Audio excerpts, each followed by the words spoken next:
This past year taught us that life is unpredictable and our norms fragile. Cities like Boston are organic, always changing.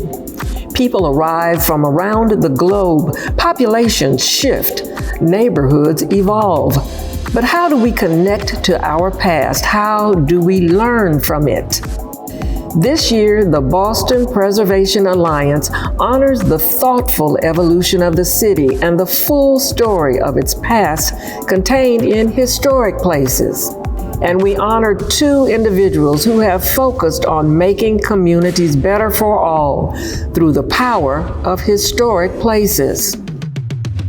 Architectural treasures and seemingly mundane buildings can provide powerful connections to Bostonians of the past, but they need allies to make sure they survive and to tell their stories, to ensure these historic places have an active and engaged today so that they can help empower the city's success tomorrow. Welcome to the 33rd Annual Preservation Achievement Awards presented by the Boston Preservation Alliance. I'm Chris Scoville, President of the Alliance. And I'm Greg Gaylor, the Executive Director. Thank you for joining us for our second year with a virtual presentation of the awards. It certainly continues to be a challenging time, but I'm so pleased that many of us were able to gather for an in-person version of the awards this year. It was great to see many of our friends and supporters. And many thanks to the Overlook team, including Cabot, and Forbes, for hosting us. Our annual awards are not only an opportunity to recognize impactful preservation projects and individuals, but this is the largest fundraiser of the year for the Alliance. It generates the support we need to allow the Alliance to continue to help the city grow and evolve, while also preserving the places that connect us with our history, the containers of so many stories, and help us tell a more full story that resonates with all Bostonians. Before we begin tonight, I want to call out and thank our leader and underwriter sponsors who went the extra mile to support the work of the Alliance.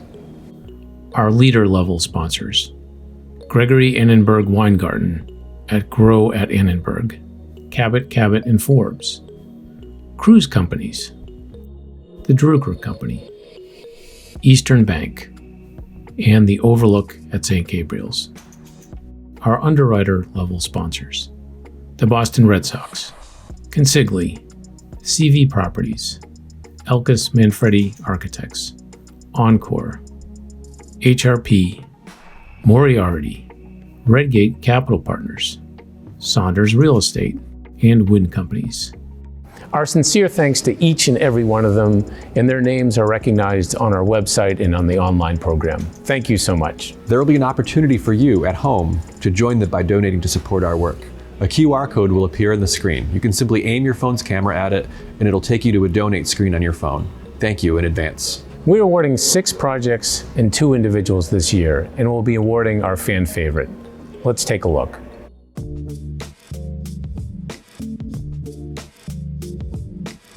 The first Cardinal Archbishop of Boston was Cardinal William McConnell, who had a vision of Brighton being a new Rome. And he saw on every hilltop in Brighton a different Catholic edifice. And this monastery was one of those. But these old buildings, if you don't keep them up on a regular basis, they can go in disrepair awfully quick. We started this project in technically 2015 and spent the first 2 years working with the neighborhood and the city on figuring out what would be built here, how we would renovate the existing buildings and the new buildings. We were brought in back in 2016 when the clients were planning on restoring the Monastery, which is a City of Boston landmark building. And at that time, the plan had been to demolish the church.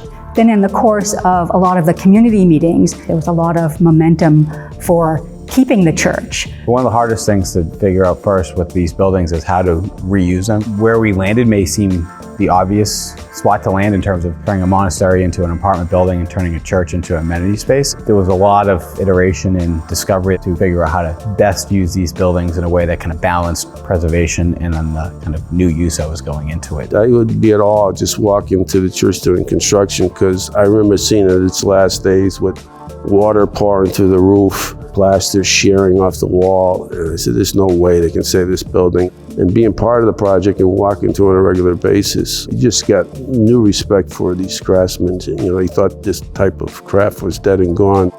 On projects like this, we often bring in the craftspeople during the design.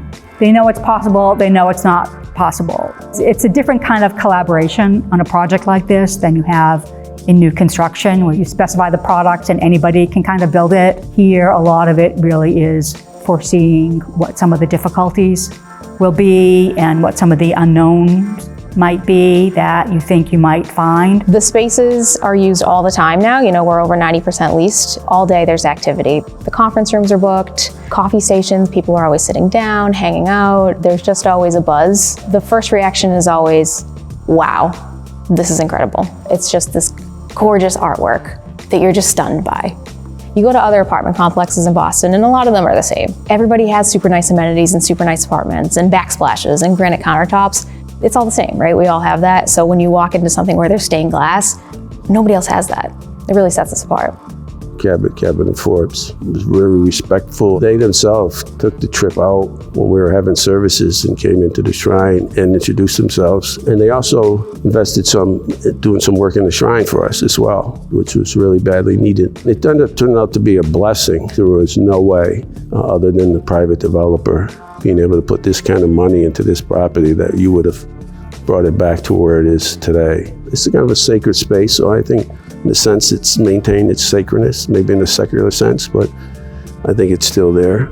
I couldn't say enough about what they did and how they put this project together. You don't get this in any other project, and I think it just is something cool and interesting and unique. This is a good opportunity to differentiate ourselves with cool, interesting spaces, and there's a story behind it. I think the best part is that there's something authentic to what we have here.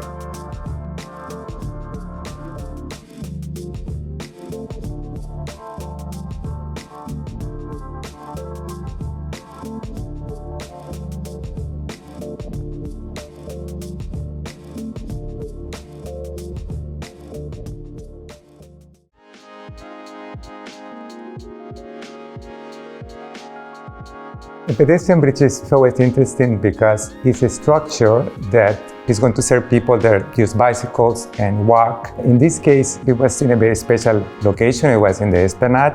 I wanted to do a bridge that will feel natural and it will relate well to the landscape. And one of the biggest challenges with that crossing is that it had to be ADA accessible. That means that it had to have very long ramps. It's incredible to see how people are just flowing effortlessly from Beacon Hill to the Esplanade and back again. I remember crossing the previous pedestrian bridge years ago and seeing two men in wheelchairs attempting to get up over that bridge to the Esplanade. They gave up. It wasn't possible. As a foundation, we have been passionate about connecting people to parks, especially folks who can't get to those parks, whether you're in a wheelchair, whether you're elderly. And in Boston, that was particularly important. As it's happened in so many cities, the roads cut the cities off from their waterfronts. It's been wonderful to be able to live in a city as great as Boston, but to also be near all the beautiful landscape. And standing at this wonderful place here, we see the sailboats out from community boating, we can see the city. So this is a wonderful look at. So to have a beautiful bridge like this built to make it easier for all of us to come to the Esplanade has been wonderful. I spent a lot of time thinking about all the details of the underside and the color and how it seemed fit, because I knew people were going to be looking up. I love the transparency down here, the fact that you can look through this grove of trees and these supports that look like trees, and the whole thing feels like a grove that birds can fly through, light flows through. It's everything that we hope for as advocates. I just wanted the bridge to be as perfect as it could be because of the setting and because I knew that many people in Beacon Hill were going to use it on a daily basis. It's much more comfortable, it's much more accessible, but at the same time it's also beautiful. So I think that that's a success. Somehow people can relate to it and they can appreciate the structure. I always find that very rewarding. Placemaking is a very important part of creating these pathways. And that bridge is a place. It's a glorious place, not just a way to get from the neighborhood to the Esplanade, but a place in and of itself, a place where you can interact with people. And that's what I love about it.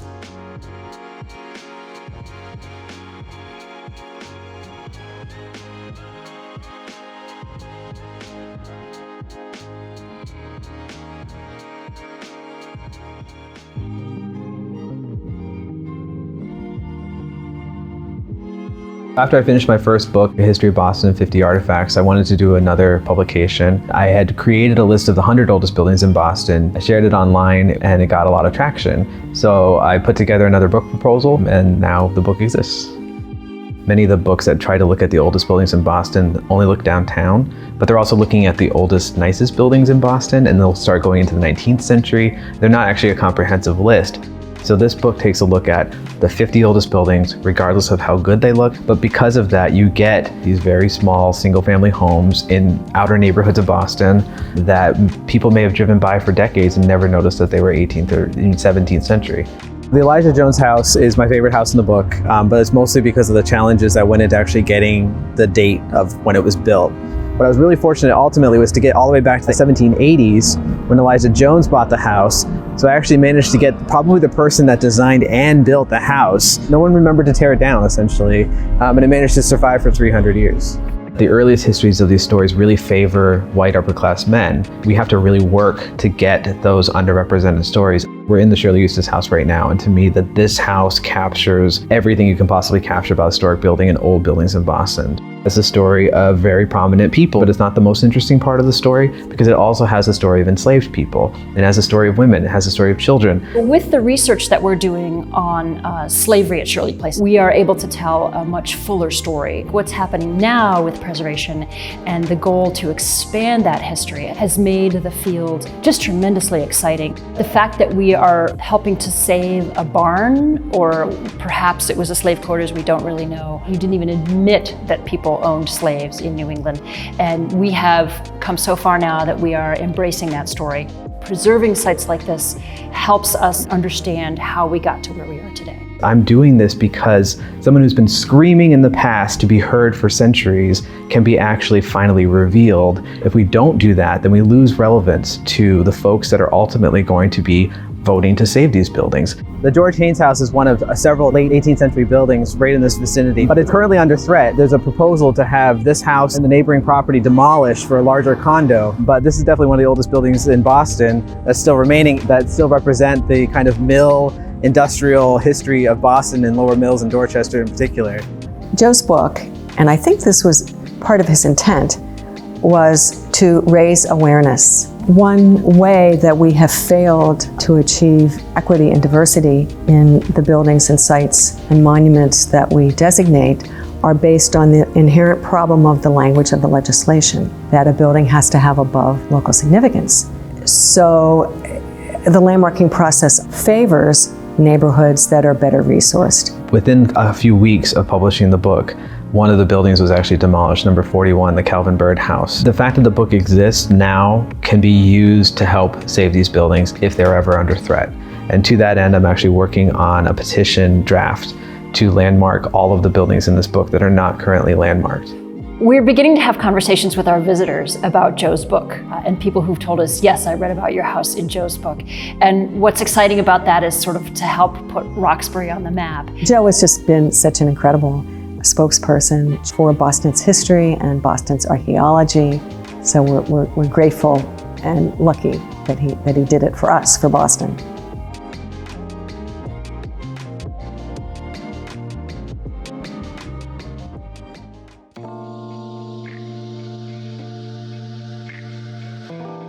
We've always referred to the little building as the cornerstone of Emerson's campus. So there was certainly a feeling that we really can't lose this significant contributor to the urban fabric of the Midtown Cultural District. When this project began, it became more symbolic of the college to really do the right thing here. The most significant challenge that we faced was the condition of the facade. The news was not good.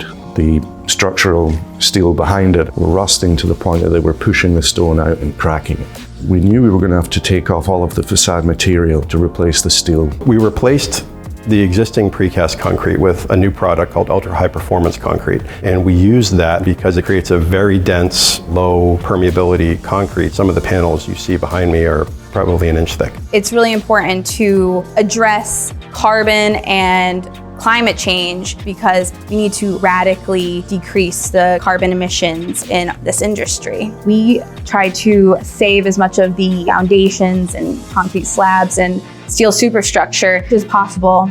We quantified how much embodied carbon that we reused, and that was 4,000 metric tons of carbon dioxide. It would take a forest the size of Boston Common 100 years to sequester that same amount of carbon. Interestingly, the deterioration was worse the higher up in the building that you got.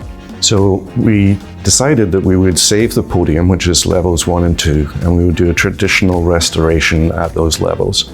And then we would have to replace all of the material above. Those are a lot of challenges that we face, but they presented opportunities. One of them was to bring the building back for another 75 to 100 years. In addition to that, probably the biggest opportunity was to enhance the student experience.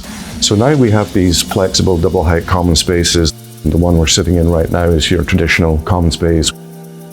There's a small kind of kitchenette version of this where you could have a floor meal. And then the last bay, even further south, is a quiet lounge. One of the other opportunities was to give the bed count a boost. The end result was we went from 750 beds to 1,035. One was taking the common spaces that existed in the previous plan and backfilling them with beds. That gave us around about 18 or 19 additional beds per floor. The other strategy was to take advantage of a rather unusual characteristic of the little building, and that was the fact that on the roof there was a 14-foot 6-inch tall parapet. So we knew we could get another floor of rooms up there without impacting the historic architecture. The building doesn't look any taller. Building reuse is climate action. We should always look at it from this perspective of the embodied carbon that's in the existing materials and whether or not a new building should be put there in its place. There is character in this building and there is love in this building. And the fact that we could honor that and bring it back to that rather than ripping it down and putting up something ultra-modern is something to be proud of. Emerson has always been committed to preservation. That is as important to the college to get right as it is to have the construction go well. Students came here and left and never saw the facade of the building, but they come back and are like in awe. It has changed the area. It transformed the area, in fact.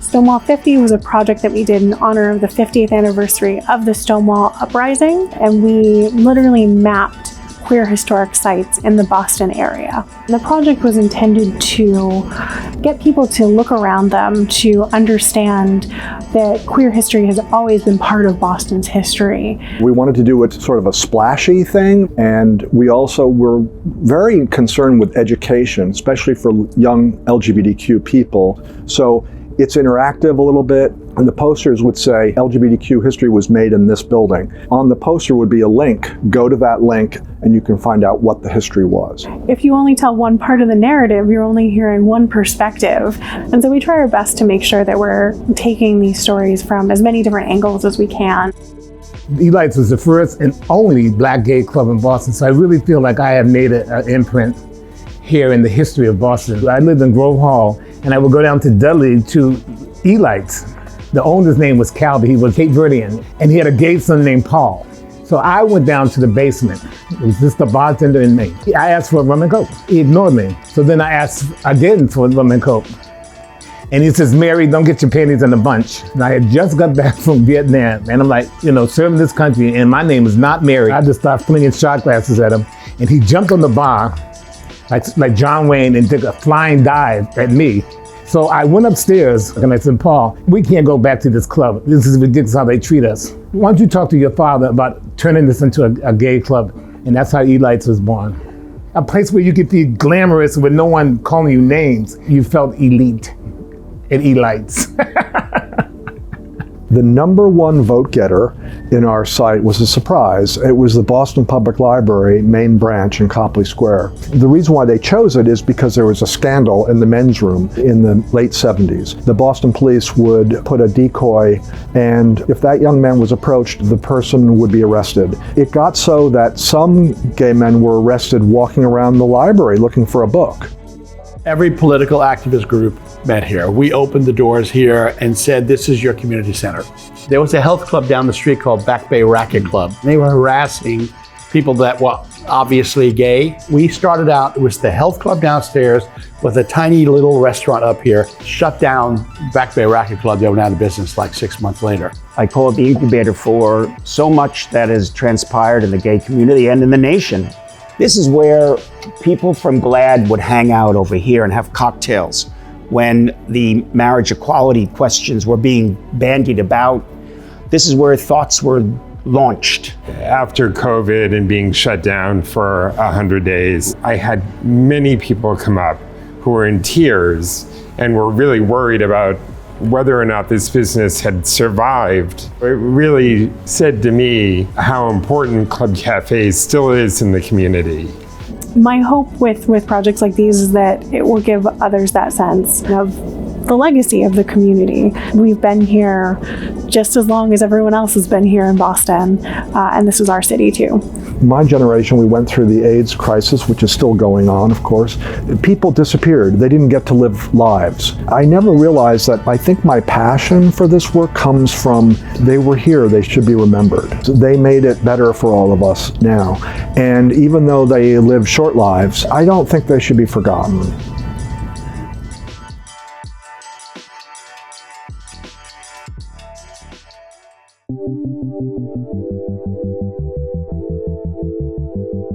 Pride wrapped around us like an emerald necklace, high up on a mission hill, projecting a bright beam of light clinging to the essence of our communities. Sweet scents of incense danced in front of storefronts, sazon sounds of bachata and merengue blaring loud from bodega speakers in Eggleston and Nubian Square. I am from Roxbury, and that library in particular is where I started to have a relationship with literature and books. It has a special place in my heart. The redesign of the library itself is just an incredible architectural majesty, you know? They've let so much light in, it's this huge space. It's almost like this secular cathedral. My mom was a children's librarian. As a matter of fact, she retired from this very branch. I think I was always meant to be in the Roxbury branch. Before we got the renovation, I used to tell people we're located right beside the courthouse. All that building just right in the middle, I thought that was a holding cell. I said, no, that's where the library is. Today, we really think of a library space as itself part of our mission. It's not simply housing our books and our services and our programs, but space in the public square sense is just as important a part of our services as what happens inside it. With our modifications and with the renovation, we really thought about ways to make this building more accessible to the community. One that became more of an ally for the community rather than a cold beacon for everybody. You know, the mayor said when we first started working on this that it's the only library in North America that was built without a front door. In order to better engage the community, we did a number of things here in the building. First thing we did here was really creating a condition that's pretty familiar to all of us here in Boston, which is this idea of you come out your front door, there's a stoop or a porch, and you can sit up on it. Part of our preparation during design and programming was deep conversations with the community. This resulted in several percent for art funded projects get realized over the coming years here at the branch. The sight of brass Nefertiti bangles found home on melanated wrists. We bow, we pray. We cling to the teachings from the Holy Quran and Bible. We cling to the teachings from our ancestors. Roxbury. Nakia came up with the idea of engaging with the Youth Literary Advisory Board as a way to incorporate the poetry in the work. And from there, we've just built the whole project. Our African American section, that's one of the main collections that we wanted to highlight in this bridge. We really wanted to focus on the Black history in the Boston area. If you come here any day, you see people sitting around tables, they're doing the research. A lot of the books we have in our collection, you can't find them elsewhere. One of the most special programs that we're just beginning to activate here is the first in the system, the Nutrition Lab. It's essentially a cross between a residential and commercial kitchen where we can demonstrate programs, we can teach nutrition, and this was in response to community need. And this is our way of being responsive to that in a particularly special way. Brutalist buildings are really at that age where whole-scale renovation is going to be required. And it requires a different approach to preservation that we're used to. It includes issues of sustainability, thoughts of energy use, things that weren't really considered at the time. The fact that we have a building that's 50 years old, which is in great shape, and boy, we hope it's going to go another 50 at least, that to us is the way you do truly sustainable buildings. When the programs and collections are responsive to the needs of the community, when the staff has a strong bond with the local community, and then when the architecture celebrates and amplifies that, that's the holy grail of the library of the 21st century. Roxbury, you will forever be the fabric of who I am. You will forever be the fabric of who we are. Forever, Roxbury love.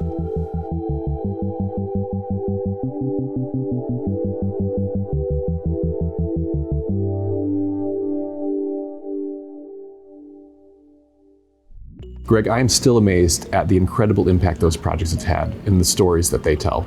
I completely agree. And people could go out and actually look at these places. They could read Joe Bagley's book about the oldest buildings in Boston, and then they could actually go out and look at those sites. Or go online to look at the history project Stonewall 50. Wander the city to see the places mentioned tonight and the projects that are winning awards. Greg, before you go ahead and announce our fan favorite, I'd like to acknowledge and thank our incredible staff and board, our awards selection committee, and again, the sponsors who have made this event possible. Yes, exactly. I mean, despite all the challenges we faced this year with COVID and everything else going on, our 2021 award season has been a huge success. Over the last month, we allowed people to vote once per day online for which of our awardees was their favorite. I'm pleased to announce Stonewall 50 as this year's fan favorite winner. Congratulations. Each year, the Alliance also recognizes individuals who've made a tremendous difference in the city, and I'm so thrilled by our selections this year. Before we cut to their stories, I'd like to say how moved and appreciative I am of their lifelong impact on our city, and how thrilled I am of their willingness to accept our awards. Congratulations to John Cruz, our President's Award winner, and to Marita Rivero, receiving our Codman Lifetime Achievement Award. They have the sort of impact that truly benefits communities for generations to come. Let's hear more in their words. On behalf of my colleagues at Eastern, couldn't be more pleased to be part of Boston Preservation Alliance's recognition of John Cruz. John is a true icon in this city, and his family has been a pillar to the community for more than 70 years. We've had the opportunity at Eastern to work with John and his team on several projects, each of them involving taking a valuable community asset with historic status and value and revitalizing that and turning it into affordable housing. Cruz Construction is among the 5 largest businesses of color in Massachusetts because of John's leadership and the work of his team. So once again, on behalf of all of my colleagues at Eastern, I want to wish our heartiest congratulations to John on this very well-deserved recognition. Why don't you tell us how the company started and your earlier memories of getting involved? Well, my father started the company in 1948, and for a black man in 1948 in the city of Boston to think he was going to start a construction company, it took a lot of galls and belief and dreams in yourself. I got introduced by going to work with him at an early age, being nothing more than a water boy. Fortunately, I was able to go to Wentworth and come out and help my father build the company up from a carpentry firm to then a general contracting firm, and then on to development, and then to management, and then on to relocation. So that's how I came, or the company came to be what it is today. And your company's had a lot of impact on neighborhoods in the city. We've always employed neighborhood people. And it's not uncommon for us to have, in the 80s, for of the people on the job, people of color. We have a philosophy that minimum 50% of the dollars that come through us are going to go to other firms of color.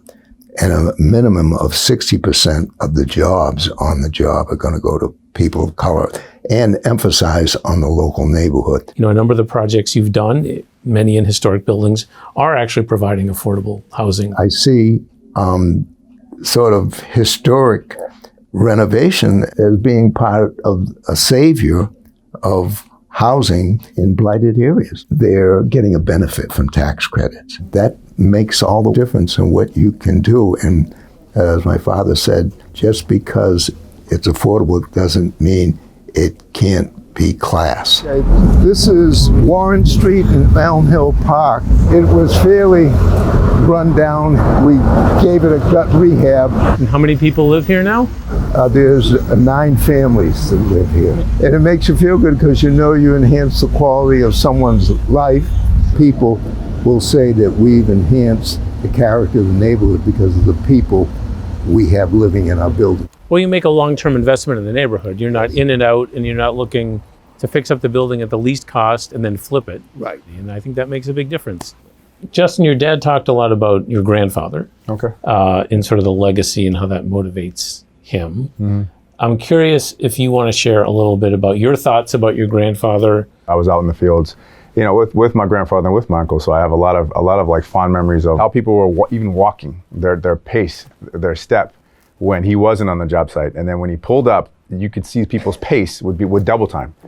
Just like I know wherever my father is, he's smiling because I'm carrying his legacy. I'm smiling because Justin is going to carry both of them. I'm putting my father's legacy in good hands, and Justin's going to continue that. In what, Justin, is the next generation, do you hope you can leverage the success of your dad and grandfather to do? I'm really proud about the folks that we put to work, the amount of money we've put back in the community, you know, the pride that we take to work every day. And it's really, again, I spoke to core values, hard work, one of them. The other one is giving back. You know, giving back to the community is whether that be vendors, scholarships, whatever it is. How do you feel about him being recognized by the Preservation Alliance? Oh, I'm very proud of him. You know, he's dedicated so much to this industry, to Boston. Put a lot of time, a lot of hard work, a lot of heart. So just happy for him. The Preservation Alliance is really pleased to be that you've agreed to accept recognition. But what does it mean to you and to the company to be recognized by the Boston Preservation Alliance for a preservation award? I tell people all the time that when you work for your father, you're always trying to please him. The point he didn't get to, I've gone beyond that. So I know wherever he is, he's smiling and saying, keep doing what you're doing. So my thing is, I may be working 3 times as hard than I should because of the color of my skin. But I'm climbing a mountain, and from my perch, even though it's not where I should be, it's a pretty damn good view, and I'm blessed for it. Hearty congratulations to the community icon, John B. Cruz. John, we know that you go back with our firm almost 40 years. The vision for providing affordable housing and reusing the existing housing stock through historic tax credits and through low-income tax credits shows the type of vision that you have. We wish you sincere congratulations. John is a true visionary and great leader who has solidified a 70-year legacy of transforming communities of Boston with high-quality commercial and residential developments. But not only that, John gives back by hiring residents locally throughout Cruz companies, as well as funds several annual scholarships each year. Congratulations, John. Well deserved. John, congratulations. You're helping preserve our history, you're putting people to work, and you're providing so many Boston families with affordable housing. Thank you.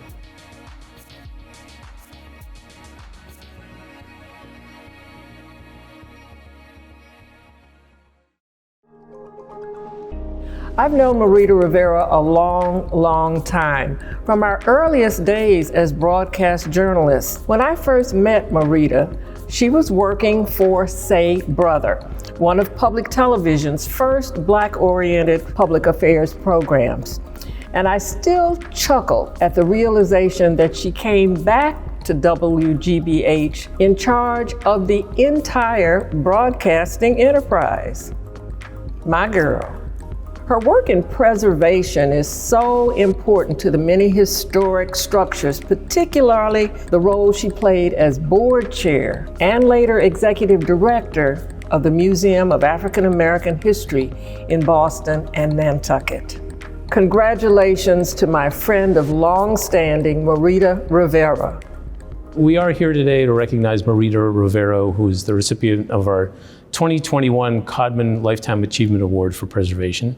Really excited to recognize you, Marita, in all the work you've done and your long contribution to historic places and preservation. You've been active helping Black people in particular tell their stories. How has this empowered your work and your career? I suppose I'd start by saying I didn't see myself in the stories. And I thought where you'd have to start would be public broadcasting. I mean, the idea is that you begin to introduce people to one another, and they discovered a shared history, shared humanity, but also we discover the big holes in our own understanding about who we are and what we stand on. You're not a typical preservationist. Many of us aren't. I mean, it's a very broad field, isn't it? It is. There's room for quite a bit. Aren't we all a little shocked to discover pieces of history that we blithely went past? I challenge us all to pay attention to the kind of research we are doing. Because otherwise you continue having, excuse me for being this direct, a group of white people who are deciding which stories from other communities are important. Oh, those are the important Black stories. We're going to tell those of the Latino, if those are Asian, that's good. You continue masking what could be, in fact, a totally different story that could allow all of us to learn from that past and stand in a different place as we imagine the future. I'm delighted the Alliance has chosen Marita Rivero to receive the Codman Lifetime Achievement Award. Marita's graceful spirit and her thoughtful determination have had an enormous impact throughout the country in telling the full American story. The Boston Preservation Alliance and the National Trust couldn't have a better friend or a stronger advocate. Thank you, Marita, for all you've done and all you continue to do to advance the cause of historic preservation. You were board chair at the National Trust for a number of years, and you started a remarkable program. Do you want to talk about the Action Fund? People say, oh yeah, you're funding African American preservation projects, when in fact it was conceived as something much broader, which really looks at new research, workforce training, lobbying, etc., using the many offices inside the trust. And it supported more than 150 preservation projects throughout the country, including some right here in Boston. You know, it's not impossible to get anywhere. You just one step at a time. It's like climbing a mountain. You decide you're going to do it, and you just dig in and do it. Maya Angelou once said, "I come as one, but I stand as 10,000." Marita, you've been standing for all of us during these years, whether in your role as Vice President and General Manager for Radio and Television, or as Chair of the National Trust Historic Preservation. We who are the beneficiaries of your calm, ain't gonna let nobody turn me around determination salute you. So we're sitting here in the meeting house on Beacon Hill. Amazing things happened here. Would you like to talk about a couple of the key things that you think were important during your work here at the Museum of African American History? We were all tired of hearing, oh, the best kept secret in Boston.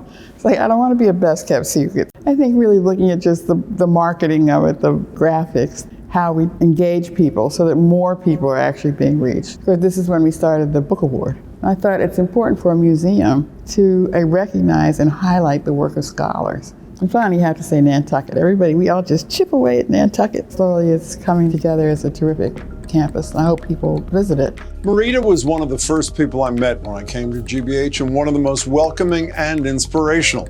When Marita left GBH and became head of the Museum of African American History, her impact on that important place was not unlike her impact on this one, relentlessly telling the stories of people who are central to Boston's character and history, not unlike the Boston Preservation Alliance, a perfect match. Your broadcasting life. Tell us a little bit about some of the landmark things you did. I did not want people to look back on, in this case it was WGBH, but to look back on public broadcasters and say, oh, how quaint.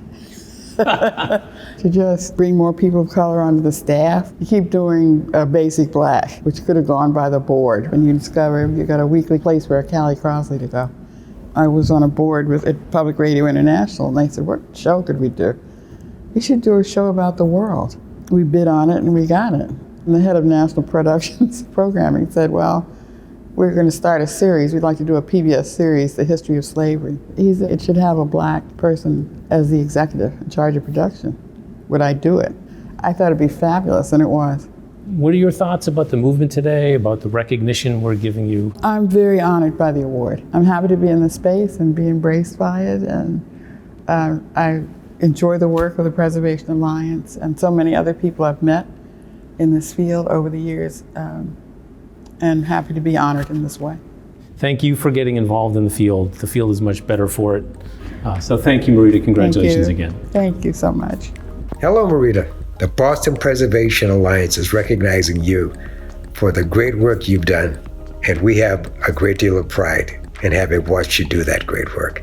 Marita built a wonderful career, and luckily for all of us, she committed many of those years to her achievements in Boston. As mentor and supporter to BIPOC creators and filmmakers, your kindness, wisdom, commitment to hire, teach, and launch executives of color is legendary.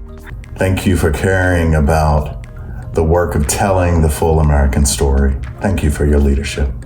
You've done so much for preservation and for important places across the country. So congratulations from me and your fellow board members. Marita, you have enriched our lives. And congratulations on receiving the Codman Award for Lifetime Achievement.